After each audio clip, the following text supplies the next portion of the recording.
Wherever you're listening in the world, it's a pleasure to welcome you to IsraelCast, the podcast powered by Jewish National Fund USA, your voice in Israel. I'm Steven Shalowitz, first reminding you that for over 120 years, Jewish National Fund USA has been the premier philanthropic movement for the land and people of Israel. While best known for planting trees in Israel, JNF USA contributes to Israeli life in so many ways, including community development in the Negev and the Galilee, preservation of heritage sites, supporting people with disabilities, and connecting high school and college students to Israel. To learn more and to see how you can contribute, do visit jnf.org. Once again, jnf.org. And in a short while, I'll be sharing with you info and dates for the upcoming Jewish National Fund USA Conference 2023. Yes, it is this year. So get your calendars out for that. But first, I got to tell you, it's always a good day in my book when we can highlight Jewish National Fund USA's Faculty Fellowship Program. It's a fully paid, intensive program to Israel for full-time US-based academics from a recognized university or leading institution.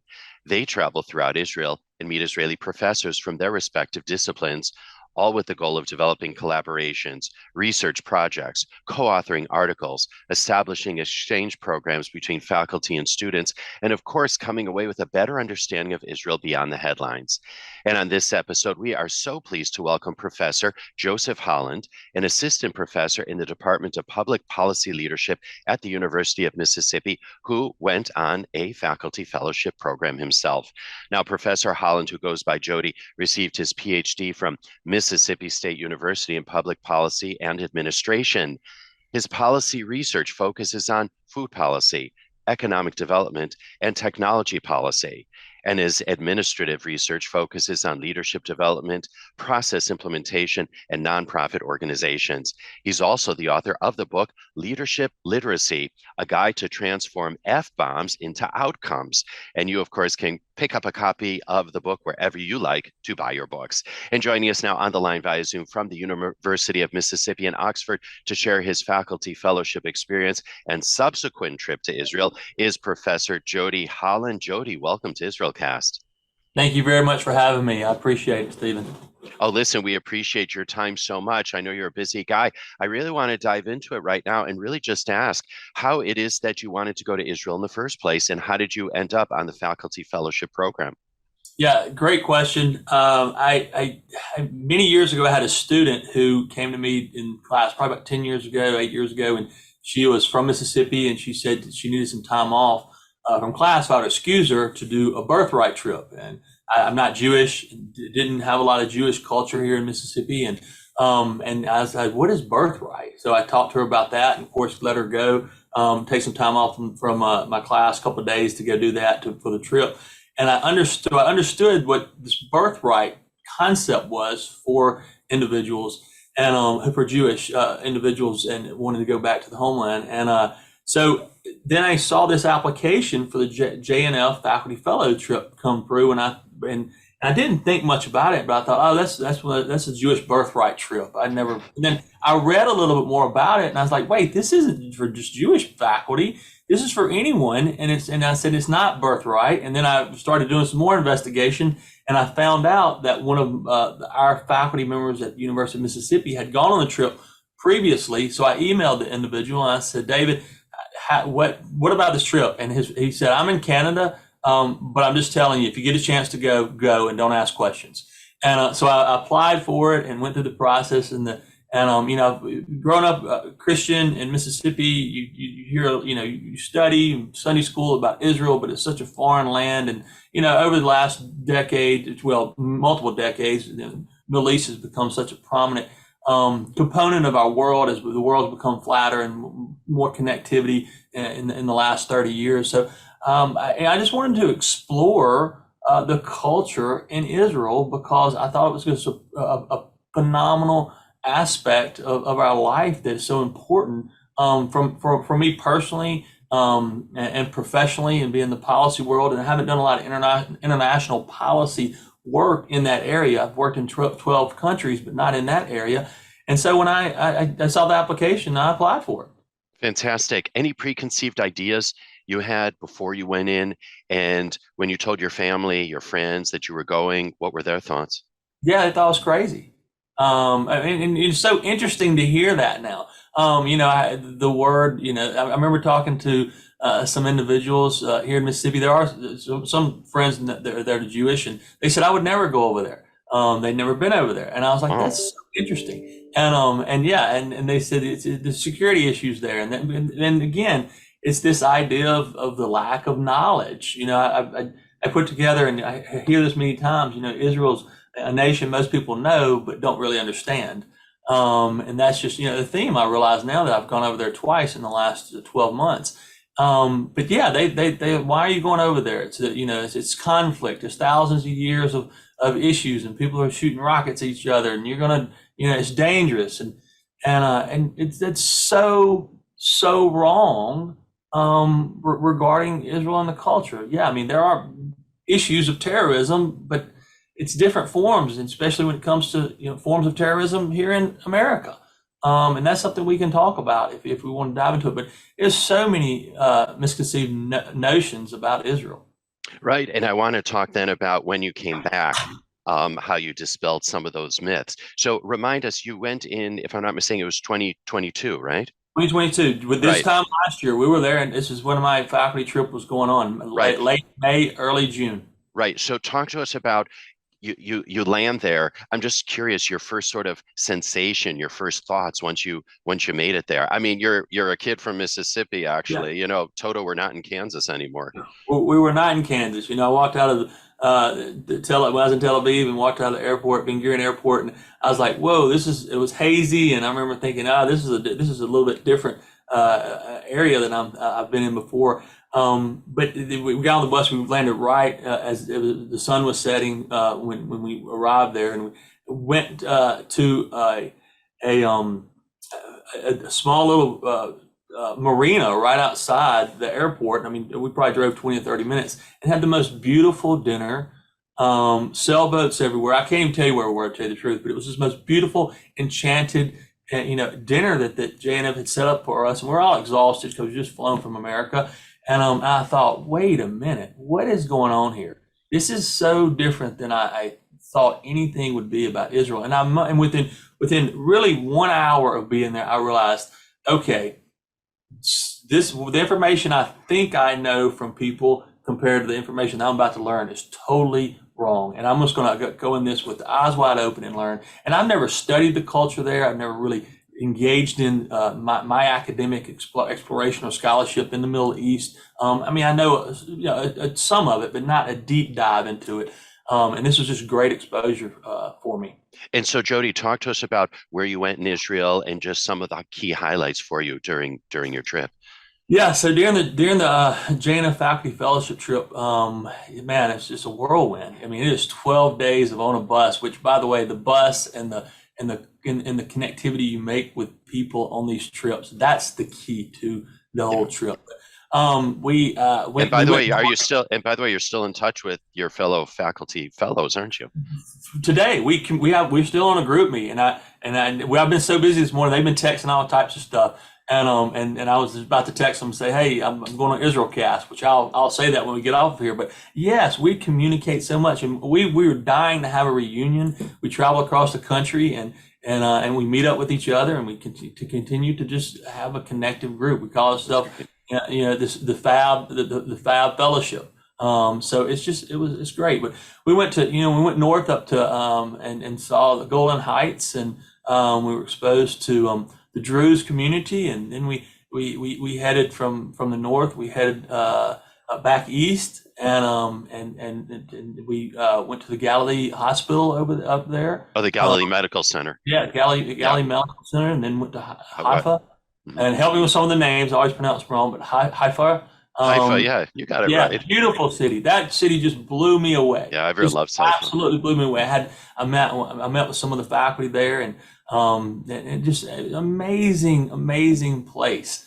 All those areas that we went to in the north, and then we headed south. We went to Jerusalem and spent time there, and of course, it's a whole nother culture. It's a whole other dynamic, and that's what's so amazing about Israel is just within an hour. I mean, it's not even an hour, depending where you are. Sometimes you'll be neighborhood to neighborhood. You get so many different cultures and multi-dimensional layers of history and culture and politics and that's what I loved about it. I mean, and so then we went to Jerusalem for a while and spent time there, and then we headed south to the desert and ended up You're in Beersheba, weren't you? Yeah. Beersheba, yeah, and then we went all the way down to the now I'm going blank on it. We went down to the desert. It was the environmental center down there. ACAT. Yeah, the yes. ACAT. Yes. Yeah, right. Went down there with our dear friend Hani, who's the director, who has been on IsraelCast. She's one of my all-time favorite people. ACAT, the Arava International Center for Agriculture Training. Yep, and I ended up taking my students back there when we went the second time. Right, we're going to talk about that in a second. We will get there in a minute, and then we ended up going to Ezra Crossring. We got to go there and go in there and explore that facility and see how the different transfer of individuals from the Gaza Strip would come into Israel for medical services or jobs and understand that and speak to people. That's what's so fantastic about the JNF Faculty Fellowship. I felt like it was a place where they said, we want to expose you to our country. I never felt like it was an agenda pushed on me. We could leave with our own deductive conclusion of what we experienced. And I cannot express more that I came back saying it was the most beautiful trip that I've been on. How fantastic. I know you also met Ehud Olmert, the former prime minister. I did. And what was that experience like? I've met him before. I've interviewed him, and he's just a remarkable individual on a number of levels. It was so interesting because, a lot of the individuals that I went on the trip with, they were hard science individuals, botanists, chemists, working on, food policy or food technical agriculture. And I'm a policy guy. So I told him when I met him, I said, I work at the University of Mississippi in the Public Policy Leadership Department, but we work strongly in conjunction with the Trent Lott Institute here. And the moment I said that, he's like, "That's my friend. I talked to him. I used to talk to him all the time." And when Senator Lott was Majority Leader in the Senate, so it was just it was halfway across the world, or really on the other side of the world. And this individual knows somebody that comes and lectures in my class, and that I taught his nieces and nephews, and it was just such a great connectivity to meet the former prime minister and have that connection right there. So I can't, again, it was a beautiful trip. Wow, how great is that? So you come back and then everyone says, Jody, tell us what it's like. And so, I'm wondering, how did you bust some of the myths that are out there about Israel? Because really a lot of people know Israel just by the headlines. Yeah, that's exactly right. It's so misunderstood. So before I actually went, but when I knew I was accepted to the program, I went to a retreat. It's the Sullivan Foundation faculty retreat, and we were in Virginia, and there was about 14 or 15 of those faculty members there, and we were just sharing experiences and best practices. And I said, well, this is something I'm doing this summer. And I had two individuals that were sitting at the table with me who had taken students from their college, Bernal University and Elon University, had taken student-led study abroad trips to Israel, but they couldn't get it to make in the past. So they looked at my agenda, and they had been very ingrained into Israel, and they said, "Oh, you're about to have the best time." So that was just kind of nugget of information before the trip. And then I didn't think much about it. I was just like, okay, this is one or two people saying they've been over there, they've enjoyed it, and I've got some affirmation that I should go. And so then I went, and the moment I came back, I said, okay, I've got to build something. Like, I want to expose my students here at the University of Mississippi to what I just experienced. And politically, historically, from a religious perspective, culturally, I want to explore this multidimensional mechanism of Israel. So when I came back, I'll never forget this. And side story for a second. I grew up in a very rural community, but we baled hay, drove tractors all summer. And I used to go home for lunch, and I would spin the globe and think about traveling the world when I was a kid. And so, Jody, I have to say, kindred spirits, even though I didn't grow up in that environment, I used to do the same thing. I used to spin the globe. And the reality is I still have that same globe from when I was a kid. It's sitting in my bedroom. So when I came back, when I went back to the farm in the summer, and I always take a couple of weeks and go work with my father and drive tractors and just kind of refresh and rejuvenate. And so I was on a tractor one day, right when I got back from Israel, and I said, and I text those two professors, and I said, I want to have a conversation with you guys. Can y'all talk this afternoon?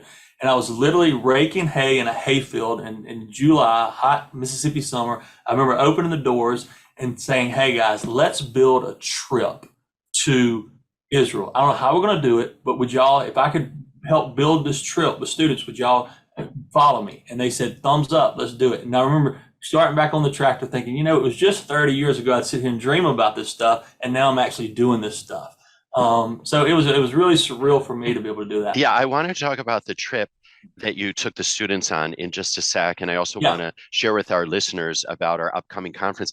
But I'm just really curious, Jody, about your own trajectory. I mean, here you are, a kid growing up on a farm. How is it that you made that leap from that to getting your PhD? Yeah, I took the scenic route. It was, I took the scenic route, but not that much. So I grew up on a farm. I said, and in my book, I have a story about this in leadership literacy. It's in the preface, and if you want to read a little bit about it, it tells more of my story. But I went to college just to go have a little bit of fun. I was going to go back to the farm or work in the town and get a job. And I got to college. I'd already had been in a lot of leadership positions, but I got to college. I was first generation, and ended up after about 2 years thinking, all right, I want to get through school. I started really focusing on school and brought my grades up to 4.0 and got more involved in leadership positions. And I started working in corporate after I finished my undergraduate, and moved around Mississippi working in banking and finance. And then after about 3 years, I ended up started getting my graduate degree at night. And then after that, I said, you know what, I want to pursue this kind of PhD thing. It was right before the '08 home crash, the mortgage crash. So I got out of banking and finance, started working in some nonprofit agencies and getting a PhD at Mississippi State University. And then after about 3 years of doing that, I realized, okay, if I really want to get into academia, and I wanted to be a researcher, I really didn't want to be a professor. I wanted to be a researcher because I enjoyed it so much. And I said, I need to get on some research grants. So then I actually moved into the university setting as a graduate research assistant. And that's where the trajectory started. And I worked my way up in the last 14 years. I love that story. And I love it, the fact that you have so many different life experiences, and I think they all inform who you are today. And I would imagine that the students that are studying with you can also benefit from those life experiences versus just somebody that was straight out just an academic. Yeah, it's really helpful for me to have. I mean, even currently, I'm a professor and I love teaching. I really, really love teaching, but to use my experiences and stories of others to help, enhance the understanding of concepts and apply those concepts. Because I work in the private sector too. I have a consulting firm, and then I also run a nonprofit here in the community. So I get to blend a lot of my experiences and use those in the classroom. And I think, we need to be students of whatever field we're studying, but we also need to be practicing that all the time too. You got that right. Well, listen, Jody, we're going to get back to your journey vis-a-vis Israel in just a sec. But speaking of Israel, I do want to invite you and all of our dear listeners around the world to join Jewish National Fund USA's Global Conference for Israel. This is the place to be for Israel supporters, for people that are interested in learning more about Israel. And the conference takes place in Denver, Colorado, the Mile High City, from November 30th to December 3rd. So do join leaders and innovators from around the world who are really reshaping and shaping the future of the state of Israel. Plus, I think you probably had a lot of good food in Israel, Jody. We're going to talk about that in just a sec, but you don't want to miss also at the conference, America's largest Shabbat dinner. So come hungry to Denver is all I can say. But apart from that, it's really a great time. Visit jnf.org/global to register and see all of the incredible interactive Israel experiences, outstanding speakers, unparalleled spirit and networking opportunities, again, at the Global Conference. And if you're a big fan of IsraelCast, I hope you are, because you're listening to the show right now, so I'm guessing that you're a fan of IsraelCast. I'll be doing 2 live sessions there, 2 recordings. So we want to see everybody at those, because I will be taking audience questions there, and would love to meet you, our dear listeners, who have been so loyal to us on IsraelCast over these last 6 years. So once again, register at jnf.org/global, and we hope to see you in Denver. All right. So Jody, so let's get back to your Israel journey. So you come back, and then you have the idea that you want to organize students to go to Israel and to take students to go to Israel. So talk about who these students were, which universities they came from, how many, and where did you end up going? Yeah. So we came back, we had the little phone call, a little gathering, like thumbs up, let's do it, let's figure it out. So I worked with these faculty from Brenau University, out of Georgia, Elon University, and two faculty that we started developing a collaboration with. And what was so amazing about, we first had to set And this also up. from University of At Mississippi. University of Mississippi, yes, University of Mississippi. So it was going to be a trifecta, and we didn't know how we were going to do this. So we said, okay, at the end of the day, we ended up meeting in September for another conference, and we sat down in the lobby. This is why I think it's like it was all meant to be. And we said, okay, let's do it. Let's don't do it. Let's think about it. We were doing some other stuff, and we looked at the spring break schedule because we want to do it at spring break, and all of our spring breaks lined up. And then we said, it's not enough time. Let's do it 2024. And then the spring breaks didn't line up. And then we looked out to 2025. Spring breaks didn't line up. 2026 spring breaks didn't line up. So we sat there and we said, okay, if we're going to do it, we have to do it this time. We knew we had to get 15 students to go. And we were saying, okay, what's the price going to be? And one individual from Brenau, a dean, was there, and she was overhearing our collaborative conversation in the lobby. And she said, look, I've got some study abroad funding for this year, and I will go ahead and commit 3 students. Well, I said, well, there's 3 students, then there's 3 faculty. We have 6, we need 15. We can make this happen. So that was kind of the thumbs up, let's run with this. And it was just from that moment on, it became very seamless. We worked with a travel agent to put together a program, Aliette, and they put together a great program for us. And then we started marketing it, and before we knew it, we had 30 people signed up to go on this trip. How great is that? It was absolutely amazing. And so talk about the students. I mean, like what years were they, and what were their areas of study? Yeah, so the way we designed this was each faculty was to teach their own class, whatever it was, at their own university during the spring. So we taught a peace and conflict and leadership class. I co-taught it with the professor here. At Brenau, I think they taught a leadership and entrepreneurship class. And then a leadership and innovation class. And then at Elon, they taught us an entrepreneurship class. And then, so we blended the trip for when we went there, we would focus on entrepreneurship, innovation, peace and conflict, and leadership. Well, that's easy to make a trip themed around that in Israel. Yeah. So when we got there, we had graduate students from Elon show up. We had some undergraduates from Brenau University studying their field in business. And then at University of Mississippi, we had, which was the majority, I think we had 13 students go on the trip, and they were public policy leadership class. Many of them have a background in what we have a Croft Institute here, and it's in foreign languages. Many of these students had been to the Middle East many times, multiple times, and then they hadn't been to Israel, so they wanted to come to Israel. So some of those had foreign language backgrounds, and then the policy backgrounds, international policy. And it was just, it blended well, and the group came together. And again, the key to this trip is the bus. Having people in this close confinement where you learn each other and you respect each other, and you just have the greatest conversations. And we had 2 great guides on both my trips, with JNF and the one that we put together. And I cannot speak more highly about how trained and how well educated the guides are in Israel, and to lead us through these journeys. Sounds like it's always a magic bus you got there. I think it is, And look, and just to go back to the JNF Fellows program, and I know we're highlighting that, the resources they put in that, the accommodations, it couldn't be better. I mean, they really are dedicated to exposing us to Israel. And again, not in a slanted way. I mean, we met, Palestinians who, we met Israelis, we met Druze, we meet all the different cultures, and understand their stories. And their stories are conflicting sometimes in the sense of disagreeing. And that's part of the culture there, the multifaceted, multi-dimensional exposure. But with that, the accommodations were amazing with JNF, and they really invest in us and invested in us, and they worked us. This isn't a trip. If anybody's listening, this is a trip. You're going to be up at 6 on a bus at 7. You're going to be fed very, very well. You're going to experience some really, really amazing wines. By the way, now I have wine shipped from Israel to Mississippi through one of our liquor stores here. I special order it. Just got 11 bottles delivered last night. I love Israeli wine. Do you want to give a shout out to the brand? Canty? Yeah. Okay. Yeah. It's Galilee. It's made in Galilee, I believe. Yeah. But that's all that they can get me. So I'm like, all right, send me that. Are you sort of the only one drinking Israeli wine in Oxford, Mississippi? I'm probably not the only one, but I Listen, know that I think you maybe you never know. You never listen. know. I think you might have a whole sideline business going on, talking about leadership and entrepreneurship there, Jody. Yeah, it's well. So at my point of it is, if anyone's listening, you're going to get fed Yeah. very well, experience amazing food, good wines if you want it, but and just the culture and the people.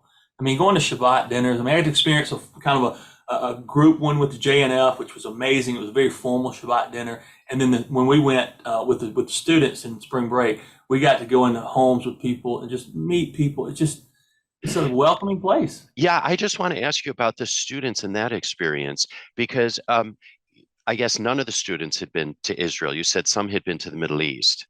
Yeah, some have been to Jordan, a couple other different countries. And I guess some had some facility with Arabic, since you said that Yes, they spoke the languages. So I'm guessing it was Arabic versus yeah, Hebrew. And I'm just wondering, again, their thoughts before they went, and then their experience there, not necessarily what they did, but just their experience, their thoughts there, and then when they came back. yeah. So it's very interesting. I think it was this peace and conflict class. Especially that's who I really can speak to. They had some debatable thoughts on some policy over there, and I think when they touched down and really walked through it, that those extreme ideas of whatever they thought was there probably minimized because they saw the different issues and the conflicts regarding resources and how things worked and self-determinism and how how this idea of the different countries we're trying to develop, especially the Palestinians and what they're doing at the West Bank and had some that were extremely pro-Palestinian, and when we went there, we were able to go experience some of those towns, and when they came back, they said, "Well, I think that it's different than what I thought. There's water resources there, their help, but what's the self-determination of the people in those areas?" So I felt like, again, coming back, when you're exposed to it, then it's a place that you're aware of, but you don't have a deep knowledge of until you go there. And I tell people that's my kind of catchphrase now when people come at me is with anything. I'm like, well, until you go, I mean, you're just reading somebody else's story. Go and talk to the people. Go, understand. I mean, it's like anywhere else that's in any country that people want their next generation to be better than their generation. They want great education outlets. They want good food. They want good water. They want a good lifestyle. They want great quality of life. And, that's what people I got from going to understanding the conflicts or the debates in Israel with the different cultures, but also when we went to the West Bank and met people who were coming from the Gaza Strip to Israel. And so, how did the experience then, do you think, impact those students once they came back? I'm going to sum it up in a quote that they told me. He said, Dr. Holland, a guy from Georgia, he said, "Dr. Holland, I learned more in 10 days than I have in 10 years. And that's travel and that's experience. But, some of those came back with much stronger pro-Israel perspectives. I mean, I heard that. That's when you look at their policy perspectives. I remember hearing one student say, "Well, if anything needs to be solved in this world, we just need to let the Israelis solve it." I mean, look what they've done in the last 75 years. And so it's just, I remember hearing that. The self-determinism is what a lot of them came back with. And then I'm just wondering for you personally, then when you came back, how did the experience from both trips actually inform your work and then what you do in the classroom? Yeah, so the biggest thing I took out of that is looking at leaders there, trying to use some of those leadership profiles as examples and cases when we talk about development. And also another thing that in policy, I always try to tell my students, I don't want to tell them what to think. I want to help them learn how to formulate a conclusion and using different tools to do that and different forms of evidence, and they can design whatever they want to around that. That's the art and science in public policy. The art's being able to create it based on your passions and what you want to support. But I really took away a lot of times we talk about, especially in the South, racial reconciliation and, cultural conflicts of race. We don't understand anything about race and culture until you go really to Israel and see how many factions of cultures come together. And I would say for the most part, 99.9% of the time live in peace. I mean, that's what people don't understand. I mean, I know there was just an episode recently with some rockets being shot from, I guess, the Gaza Strip, and I look at that, and I think, send my thoughts and prayers to people to make sure no one's hurt. And I tell people, I was like, that's a different terrorism than we can understand in America. But I've got daughters who are in high school, and there's a form of terrorism in high school now that we've never understood in generations before, with gun violence and gun shooting. And that when we were there last year is when the Texas shooting occurred. And I remember being in Israel and at dinner one night, and some Israelis came to me, and they were like, "What is going on in America? Like, how can people walk into a school and shoot 13, 16 kids?" And I remember thinking, I am safer here than I would be there. And that's something that that's something that's personally I've had to reconcile. And that was something else, learning about the IDF and the military and the Iron Dome and the things how you guys are, how Israel protects itself, because individuals who are at conflict with them are very close. Indeed. I mean, listen, I take my life into my own hands every time I take the subway here in New York. Yes, I mean that is something that really I had to take away from, and educate people on that, and we have to walk through that. It's usually not much of discussion when we walk through it, to think about that, because it's just and I talked about guns over there, how you can obtain a gun in Israel. I talked to people over there who were hunters and what you had to do, and that informed me on different policies when it comes to that. So my point of all this is to say that, it's always I hear it's a safety issue. It's destruction over there. It's chaos there. And I'm like, no, there's millions of people living there in peace and having a great economy. And, there's incubation of economic development and innovation that, we're seeing and people are investing in. So the actual information a lot of people have is just untrue. Indeed. And that's why we're doing this episode. And that's why you and the other fellows went to Israel, and others will continue to do so. So I'm wondering, where and when is next for Jody? I would go back tomorrow. Okay. We're working on some of the partners I'm working with. I've got a senior in high school, and I've got to be careful with how I plan over the next 12 months, just because there's going to be a lot of attention towards her as she graduates. But we probably are looking at putting another trip together. 2025 is when we're going to do that. We've got some other things that are in the pipeline before we finish this one. And again, this one happened for the students. It happened so quickly.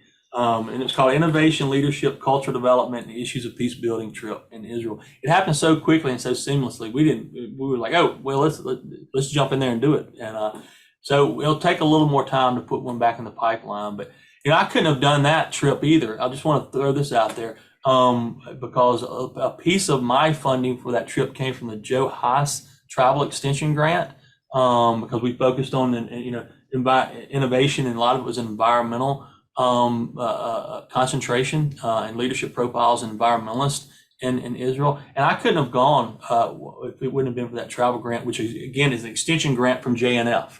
So I mean that's just another support and investment that those guys put in us, and it continues to, I think, really yield a lot of benefit.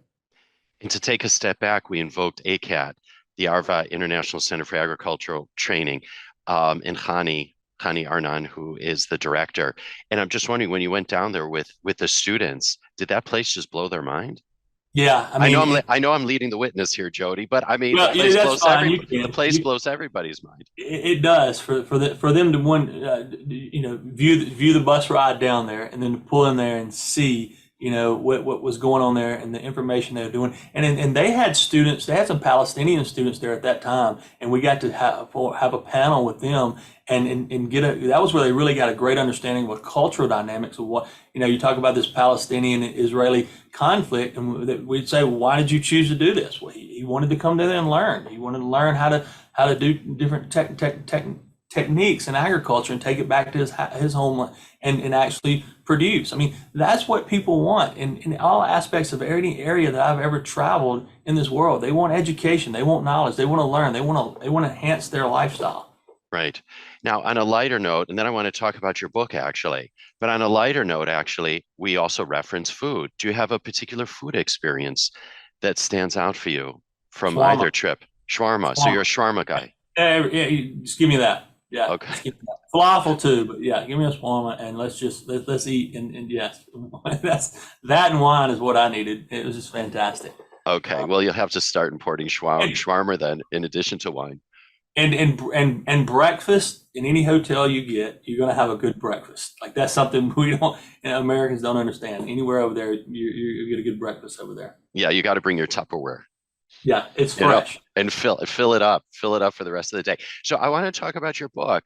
Talk to us about, how it came about. Again, we want to remind our listeners, Leadership Literacy, a guide to transform F-bombs into outcomes. Yeah. Yeah. How did that come? It was launched in April 2023. So as we record this, just 2 months ago. So just a couple of months ago. Right. You can find it on most book distributors. Amazon as well. Amazon, everything, Barnes and Noble.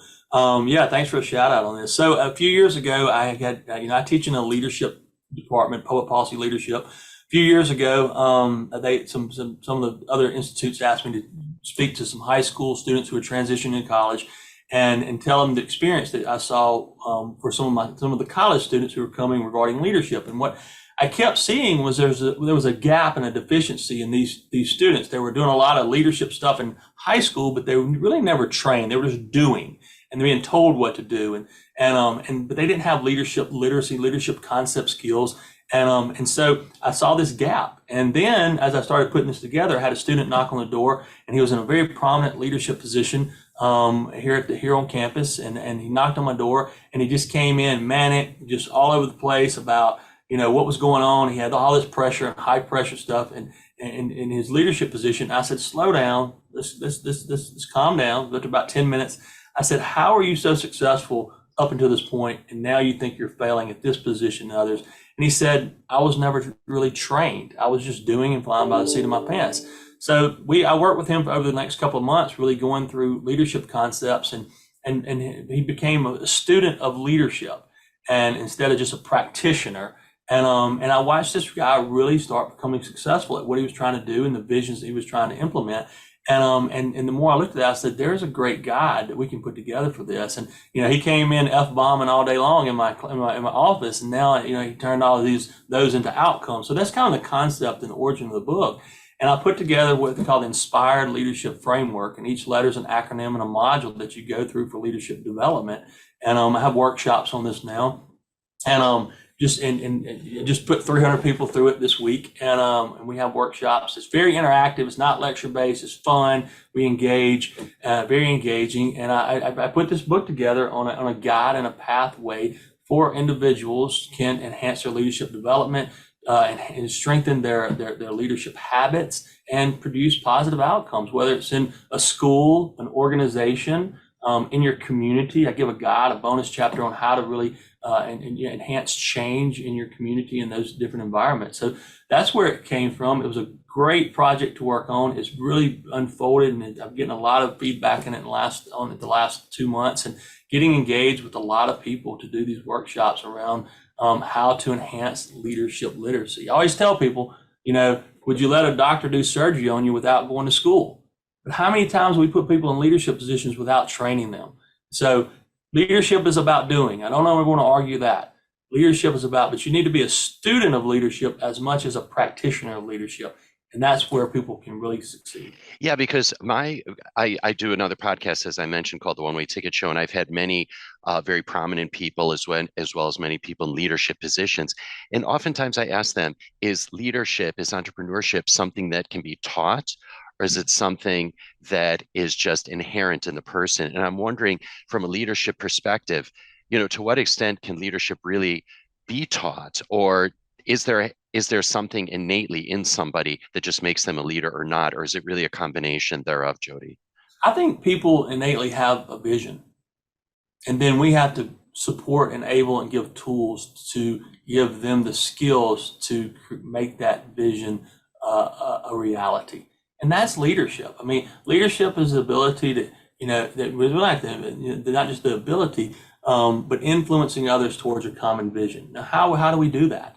So I think that people can be trained in leadership. We can develop skills in people, and it depends on the environment. A lot of people say extroversion, that's a leadership trait. Well, there's a lot of introverts who've done a lot of amazing leadership things. I mean, you look at Elon Musk, I'd say he was an introvert. Bill Gates, an introvert. Those are leaders in their fields. So we have to really understand that. What's great about, I think when it comes to leadership is that when people reflect and that, and become introspective, and that's the first part of the Inspired Leadership Framework, the first module, then they start realizing what their skills are, what they can do, and what they want to do. And that's where it begins. What change do you want to make in this world? And so many people want to do that. And I have found also that sometimes people are thrust into leadership positions and they just make it happen. They're flying by the seat of their pants, just like David was. Example, he was flying by the seat of his pants instead of going in it with a methodical game plan and understanding how to lead. And their followers, motivation of followers, personality of followers. That's stuff that I teach. It's another chapter in there called Nimble, and it's how to be a nimble leader and use different leadership styles. Many of us have our own primary leadership style. Maybe it's an authoritarian leadership style or democratic leadership style or an adaptive leadership style. But when you have a high level of emotional intelligence, which is another chapter, another module, we can actually navigate these different styles based on the people in our audience. I mean, and that's what we're trying to do is influence individuals towards our common vision. Sometimes we need to change the way we approach motivation for these individuals based on our leadership style. All right. Professor Jody Holland, we're going to leave it right there. This has been just such a wonderful conversation. We want to thank you so much for joining us here on IsraelCast, and please send us a postcard next time you're in Israel. I will. Thanks, Stephen. Maybe it'll be before 2025, hopefully. I hope so. All right. Well, we'll have info about Jody on the show notes page of our website, jnf.org/IsraelCast. I should call him Professor Holland, actually. Yeah. All right. You're an informal guy, right? Yep, I am. Okay, makes two of us. And of course, we do release new episodes of IsraelCast every other Wednesday, so do mark your calendars. And just so you do never miss an episode, subscribe to us wherever you get your podcasts. It's so easy. Simply search for IsraelCast, and don't forget to rate and review us, because that really helps us with our rankings, which in turn make it easier for more folks around the world to find us. Or you can always enjoy the show by visiting us at our website. Once again, it's jnf.org/IsraelCast. Hope you got it by now after all these years. Now, it takes a homo shop to put IsraelCast together. For that, we thank Vivian Grossman, Dara Shapiro, J.D. Krebs, and Ellie Cadrin. Our editors are Jay Rothman and James Casada from Miratone Studios, right here in the very heart of New York City. And the music that you hear at the top until the program is titled My Eden. It's by the very talented Rafi Malkiel from his album Water on the Tzaddik label. IsraelCast is powered by Jewish National Fund USA, your voice in Israel. For more info about JNF USA, do visit jnf.org. And if you'd like to us with story ideas or just to say hello, Jody would love to hear from you, and so would I. So do email us at israelcast@jnf.org. Meantime, I'm Steven Shalowitz, thanking you for tuning in and looking forward to having you join us on future episodes of IsraelCast.